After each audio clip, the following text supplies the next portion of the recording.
मैं कोई पक्ष का नहीं हूँ, लेकिन मैं देखा होगा आपने, खाओ माँ कसम, हर बार जो है टीएमसी वाले ही हंगामा कर रहे हैं या टीएमसी पर ही हर बार आरोप है। ये मुझे ठीक से समझ में नहीं आ रहा। इतनी फौज, इतनी मीडिया, इतनी पुलिस होने के बाद भी अगर आज भी गुंडों के इरादे इतने बुलंद हैं, तो ये लोग यहाँ पर बैठकर दिल्ली में शील्ड देते हैं उनको, इनके गालों पर तमाचा। मेरे ख्याल में, मेरे जानकारी में नहीं है कि 2.5 लाख जो है केंद्रीय फौज एक साथ एक स्टेट में गई है। इस बार पता नहीं तमिलनाडु में क्यों नहीं भेजा, हो सकता है अगला बार भेजे। 2019 में, 2016 में लोग मारे गए, आपको तो इतिहास बन रहा है। तमिलनाडु में ऐसा नहीं हो रहा है, इसलिए फोर्सेस नहीं है। मुझे लगता है चौथी पढ़ने वाला बच्चा भी इससे बेहतर आईक्यू रखता है और बात सवाल जवाब कर सकता है। गजब बेइज्जती है। जो लोग महिलाओं को, बच्चों को मार रहे हैं, वहां के परिवारों को खत्म कर रहे हैं, उनको सपोर्ट करने में बराबर के भागीदार आप जैसे लोग भी हैं। अगर ये भारतीय जनता पार्टी बंगाल का चुनाव नहीं जीत सकती है, नहीं जीत पाती है, तो कोई चुनाव नहीं जीत पाएगी। इससे ज्यादा कौन घुसेगा उसमें कि किसी कीमत पर फतह करना है। हिपोक्रेसी की भी स्पिरिट में एक चीज होती है कि आप हारे कोई बात नहीं, हाथ मत मिलाकर जाइए। ऐसे क्या नाराज, हमेशा तीखे, जले हुए क्यों रहते हो भाई? नहीं तो इस देश में पोलस्टर हो गए, ऐसे ही तो भविष्यवक्ता हो गए, इसी वजह से तो भाजपा जीत रही है। पढ़ नहीं पा रहे सतीश जी आप। इतना बम्पर जीत रहे हैं शिवम भाई कि बार बार आप ही को बधाई देना पड़ता है। हम बंगाल में नहीं आ रहे थे, हम छत्तीसगढ़ नहीं आ रहे थे, हम राजस्थान नहीं आ रहे थे। आपका शिवम होता अब एक युग हो गया। हम्बा हम्बा रंबा रंबा कंबा कंबा दुम्बा दुम्बा बुम्बा बुम्बा बम्बा बम्बा। नमस्कार दोस्तों, समाचार 2.0 की और एक धमाकेदार डिबेट वीडियो में आप लोगों का स्वागत है। दोस्तों, आज की डिबेट वीडियो होने वाली है बीजेपी के प्रवक्ता शिवम त्यागी और कांग्रेस समर्थित वरिष्ठ पत्रकार सतीश के सिंह के बीच में। दोस्तों, आज भाजपा शिवम भाई ने दरबारी पत्रकार सतीश के सिंह की धज्जियां उड़ाई है। दोस्तों, आज बंगाल चुनाव रिजल्ट पर डिबेट चल रही थी, जिसमें ये पत्रकार सतीश के सिंह टीएमसी प्रवक्ता से ज्यादा ममता बनर्जी और टीएमसी के लिए बैटिंग कर रहे थे। टीएमसी के गुंडों को ऐसे डिफेंड कर रहे थे जैसे ये दरबारी पत्रकार खुद बंगाल से चुनावी रिपोर्ट करके आई हो, जहाँ पूरे भारत के लोग जानते हैं कि बंगाल में चुनावी हिंसा सबसे ज्यादा होता है। मीडिया में, सोशल मीडिया में भरा पड़ा है इसका सबूत, और ये पत्तलकर उसे नकल रहे हैं। जहां आजादी के बाद 7 साल एक ही पार्टी ने राज किया, तब इन लोगों को कोई परेशानी नहीं हुई, लेकिन बीजेपी की 12 साल में ही ये लोग अपनी आपा खो बैठे। फिर आज शिवम भाई ने इस दरबारी पत्तलकर को जो धोया, वो तो आज आपको अवश्य देखना ही चाहिए। दोस्तों, आज की ये डिबेट सच में बहुत ही मजेदार होने वाले है, इसीलिए आप लोगों से अनुरोध है बिना स्किप करके वीडियो को आखिर तक जरूर देखना। एंड वीडियो के बारे में अपना क्या राय है कमेंट में जरूर लिख के जाना। चलिए शुरू करते हैं। इस बम्पर वोटिंग को आप कैसे देख रहे हैं? नगमा, इस बार सर एसआईआर ने बम्पर वोटिंग करा दी और एसआईआर के डर से जमीन जायदाद छीनने की मानसिकता से लोगों ने भी वोट किया है, उसका भी एक डर है। अच्छा, इस बार एसआईआर ने ही ठप्पा वोटिंग करवा दिया, ये आप मान लीजिए। अब एसआईआर से ग्रस्त, एसआईआर से त्रस्त कैसे दोनों पार्टियों ने अपने वोटरों को रिझाया है, ये कहना बड़ा मुश्किल है। लेकिन आप जो भी देख रही हैं, आपने वोटिंग परसेंटेज की, आज की भी बात की है, तो मुझे पता नहीं है कि रिपोल में, क्या रिपोल में भी कुछ रिपोल होगा, पता नहीं कह सकते। लेकिन उतना आज कितना वोटिंग हुआ है, मुझे क्या लगता है नगमा की जिस प्रकार के स्टेक्स हाई हैं, उसमें शतरंज के बिसात पे ड्रामा हो रहा है। आपने ये देखा होगा, मैं कोई पक्ष का नहीं हूं, लेकिन मैं देखा होगा आपने, खाओ माँ कसम, कि हर बार जो है टीएमसी वाले ही हंगामा कर रहे हैं या टीएमसी पर ही हर बार आरोप है। ये मुझे ठीक से समझ में नहीं आ रहा। गजब टूबीबाज आदमी। ये पहले फेज में ये कहीं कुछ नहीं था, चाहे ईवीएम का हो, चाहे स्ट्रांग रूम का हो, चाहे कुछ का हो, तो ये बहुत ही लेयर्स बाय लेयर्स चीजें चल रही हैं बंगाल में। आज सुप्रीम कोर्ट का भी जजमेंट आया है कि चलो जी, उसमें तो केंद्रीय सुपरवाइजर भी रहेंगे, लेकिन इसके बाद अभी से कुछ देर पहले ममता बनर्जी ने दावा किया है कि 200 सीटें आएंगी।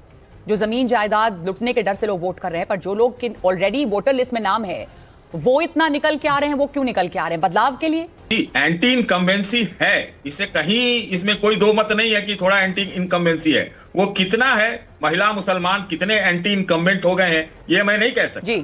लेकिन जो डर, मैं जब डर की बात करता हूं, तो मेरे जानने वाले, खुद के जानने वाले 8 वोटर ऐसे हैं जहां मैं रहता हूं, वो इसी मिजाज से वोट देने गए हैं कि भाई इस बार नहीं दिया तो कोई पहचान नहीं बचेगी, कोई अस्तित्व नहीं बचेगा और पता नहीं क्या क्या हो जाएगा। मैं उस डर की बात कर रहा हूं। आप कहाँ के ज्ञानी बाबा? शिवम त्यागी, लगातार जो आरोप लग रहा है टीएमसी के ऊपर, अभी सतीश ने भी ये बात उठाई कि टीएमसी का इनाम आ रहा है कि वोट नहीं डालने दे रहे, और जहांगीर खान का नाम सामने आ रहा है। लेकिन अभी अभी बात ये भी हुई थी कि सीक्रेट बैलेट होता, सोफिया कह रही थी, किसी को कैसे पता कि कौन किसको वोट डाल रहा है? तो जबरदस्ती वोट डालने की जो बात कर रही है बीजेपी के, टीएमसी वाले जबरदस्ती वोट डलवा रहे हैं, वो कैसे पॉसिबल है? उन्हें क्या पता कि किस पार्टी को वोट पड़ रहे हैं? आइए देखते हैं, मजा आएगा।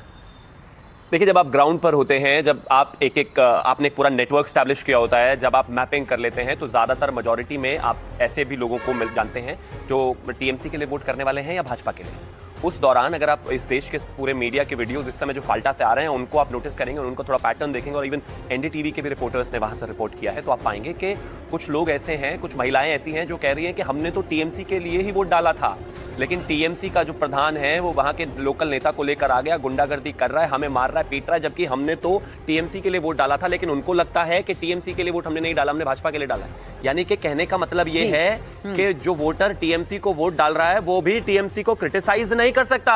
क्रिटिसाइज कर दिया तो आपको मारा जाएगा, पीटा जाएगा, भगा दिया जाएगा, थ्रेट किया जाएगा, गालियां दी जाएंगी, आपके महिलाओं के साथ अभद्रता की जाएगी। क्या है ये? तो या जो अभी सतीश के सिंह कह रहे थे कि लोग अस्तित्व को बचाने के लिए वोट कर रहे हैं एसआईआर के डर से, कि अगर वोट नहीं डाला तो फिर वोट देने का मौका नहीं मिलेगा, नाम ही कट जाएगा शायद।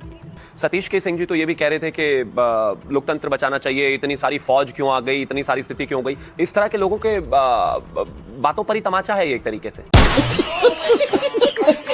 देखो फाल्टा उठाकर, देखो क्या कह रही है जनता, देखो वीडियोस, इस देश के पूरे मीडिया ने जो कवरेज किया है, एनडीटीवी ने जो कवरेज किया है, उठाकर देखो लोग क्या कह रहे हैं। क्यों कैमरा पर बोलते हुए आदमी डर रहा है 70 साल बाद भी? उत्तर प्रदेश में तो ऐसा नहीं होता, दिल्ली में तो ऐसा नहीं होता, राजस्थान, मध्य प्रदेश, छत्तीसगढ़ में तो ऐसा नहीं होता, इवन उड़ीसा में तो ऐसा नहीं होता, लेकिन बंगाल में ऐसा क्या है? क्यों लोगों को इतना डर है?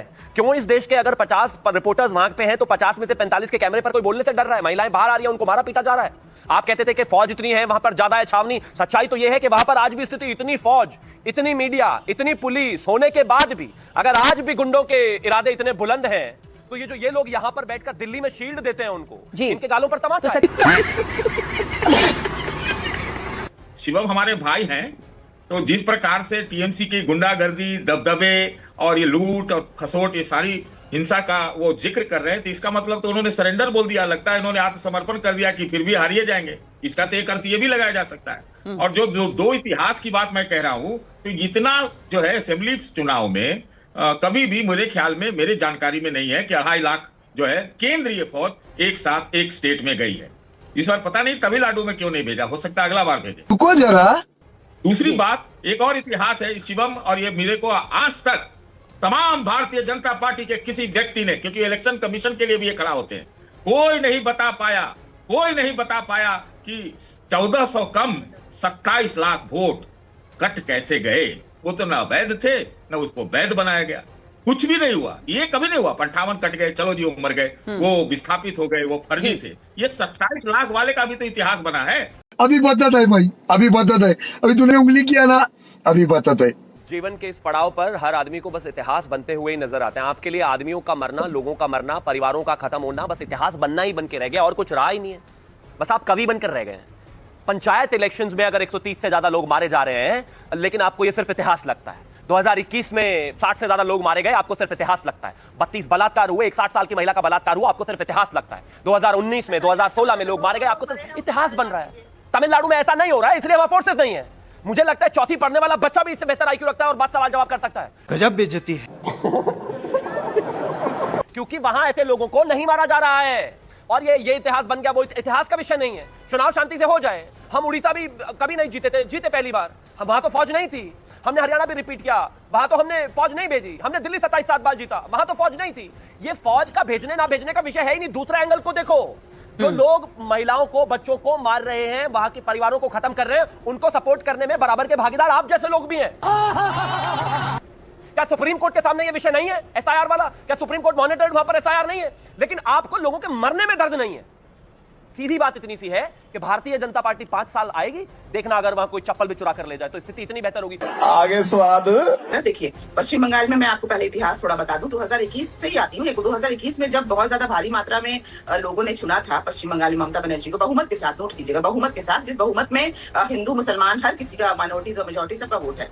अभी उसके बाद इन लोगों ने एक भ्रम फैलाया पूरे राज्य में, इन व्हाटएवर वे, कि पोस्ट पोल वायलेंस हुए हैं, हिंदू खतरे में है, हिंदुओं को मारा जा रहा है, जलाया जा रहा है। चलिए ठीक है, अभी इनकी बातों को तब स्वीकारा जाता जब 2024 में इनके ही फेवर में वोटिंग होती। 2024 में भी ये कह रहे थे कि 30 बार, लेकिन पश्चिम बंगाल में ममता बनर्जी को 29 सीट मिले और इनके 18, नोट कीजिएगा, 18 जो सांसद थे 2024 में, वो 12 पे आकर गिर गए। अभी अगर लोग यहाँ पर इनकम्बेंसी को लेकर अगर बात करते हैं, एंटी इनकम्बेंसी को लेकर अगर लोग परेशान होते हैं ना, तो 2024 में इसका असर दिखा होता। तो ये फैक्टर मैं टोटली नकार। ठीक है। तुम्हें शर्म है कुछ? तर्क है क्या कि आपको वोट नहीं मिला, इसका मतलब ये है कि वहाँ पर हत्याएं नहीं हो रही?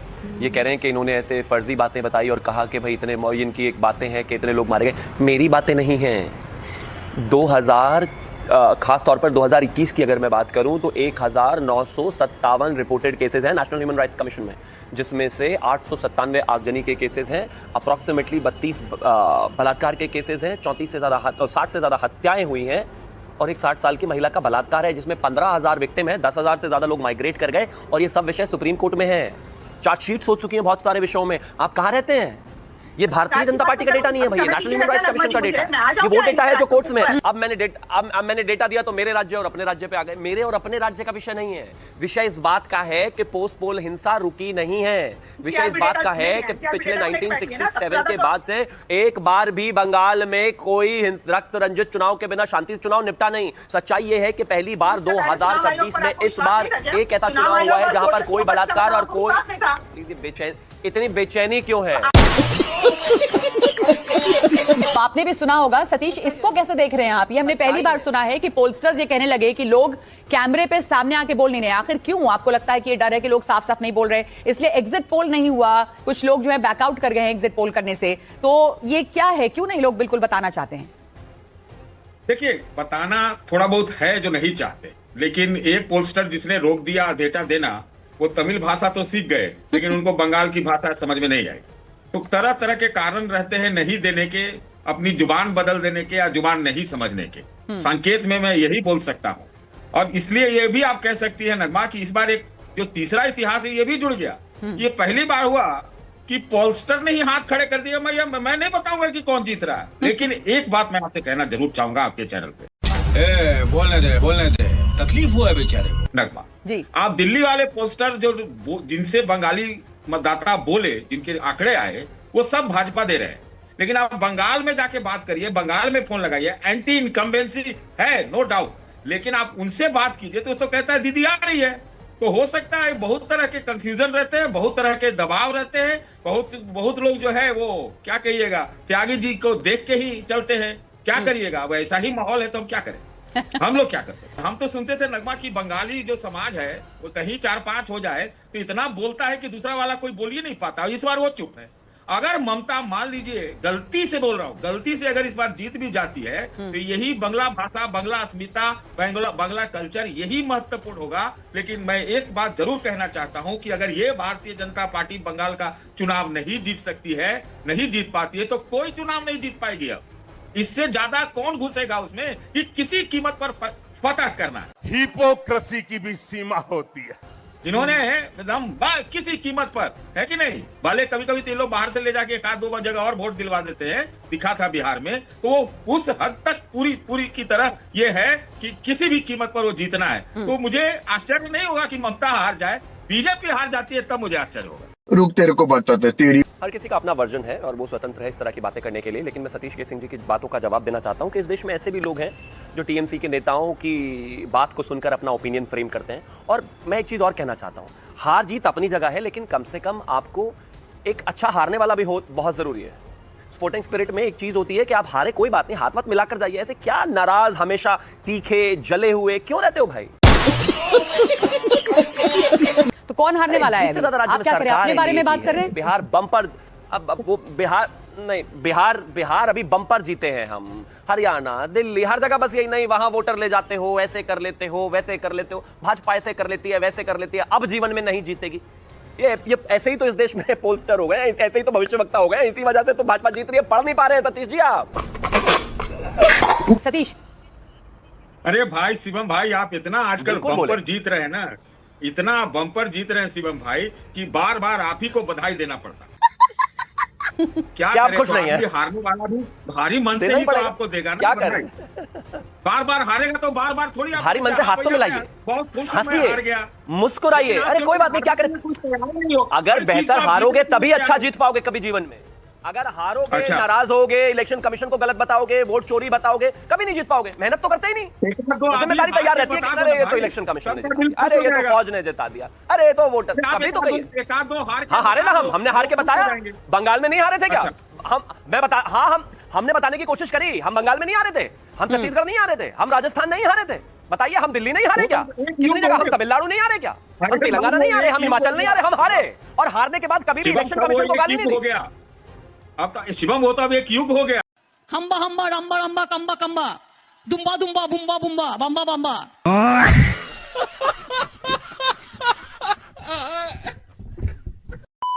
दोस्तों वीडियो अंत तक देख ली तो अच्छी लगी होगी। अगर अच्छी लगी तो वीडियो को एक लाइक एंड चैनल को सब्सक्राइब कर लेना। एंड वीडियो के बारे में, बंगाल चुनाव रिजल्ट के बारे में, इस दरबारी पत्तलकर के बारे में अपना क्या राय है कमेंट में जरूर लिख के जाना। वीडियो आखिर तक देखने के लिए आपको बहुत बहुत धन्यवाद। चलिए मिलते हैं अगली वीडियो में, तब तक के लिए जय हिंद, जय भारत, जय सियाराम।